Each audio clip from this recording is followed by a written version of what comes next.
Every good story has that point where the hero faces off against the villain. And an even greater story has that moment where the hero is facing off against the villain and it doesn't seem like he's going to win. And he just continues to strive until ultimately he becomes victorious. Now this reminds me of an anime called My Hero Academia, and specifically it reminds me of a character called Endeavor. Now Endeavor in this anime is considered the number 2 superhero. Now at the point in time that I want to talk to you about, the number 1 superhero has actually retired and Endeavor has now become the number 1 superhero.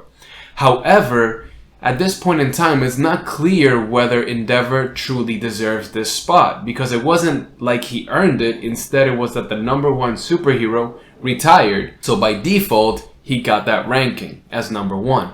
At this point in the story, there's a new villain, and they are attacking the city. And this is the point in time where Endeavor is going to be tested and to see if he really has what it takes to be the number 1 hero.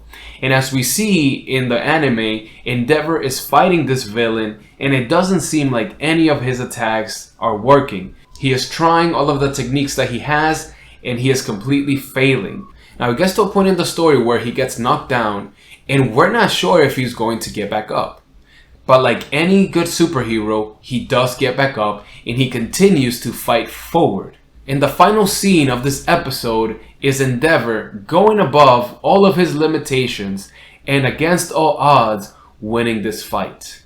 Now I won't lie to you guys, during this scene I got emotional because here is a man that has strived to be the number 1 superhero. He gets the title, but he's not even sure if he deserves it.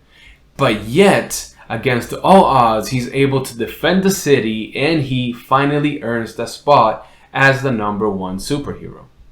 Now I think that the reason why we can relate to these types of scenes is that we ourselves hope that when the time comes, we are also able to persevere and defeat whatever struggles come our way. This reminds me of a verse in the Bible where Paul himself is encouraging all Christians to persevere. Philippians chapter 3 verses 12 and 14 says this: I don't mean to say that I have already achieved these things or that I have already reached perfection, but I press on to possess the perfection for which Christ Jesus first possessed me. No, dear brothers and sisters, I have not achieved it, but I focus on this one thing, forgetting the past and looking forward to what lies ahead. I press on to reach the end of the race and receive the heavenly prize for which God, through Christ Jesus, is calling us. What Paul is talking about here is pressing on to be like Christ. Now, I think that this is very important for us to hear and know, because there are so many prosperity gospels out there that are telling us that we're never going to struggle and that we're never going to grieve, that this life is going to be easy as long as we remain faithful to God. And that's definitely not the case. If this was the case, then Paul himself here would not be encouraging us to continue to press forward, to continue to be more like Christ. One of the interesting things about this verse is that Paul himself has said, I don't pretend that I've reached this perfection. And in fact, I don't think that I ever will reach this perfection in this life.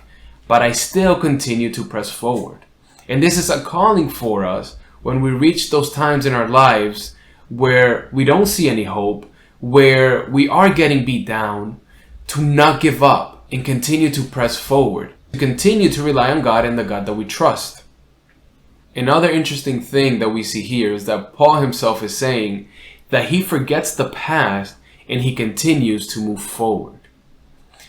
And that's the thing. I think that oftentimes in our lives, we let the things of the past hold us back from the things that God has for us in the future. We let the shame and the things that we feel like we can be forgiven from prevent us from serving God and moving ahead towards the ultimate goal, to be each and every day more like Christ. What Paul is calling us to do, like he did, is to forget the past. We've already been forgiven from our past sins, and instead focus on the things that lie ahead. And this is my hope, that in times of need, that in times of crisis, we hold on and we hold fast to our God.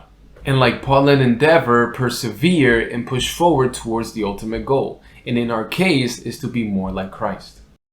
If you enjoyed this video, I think you'll also like this other video. I just want to take a moment to thank you for your support. Please share, like, and subscribe.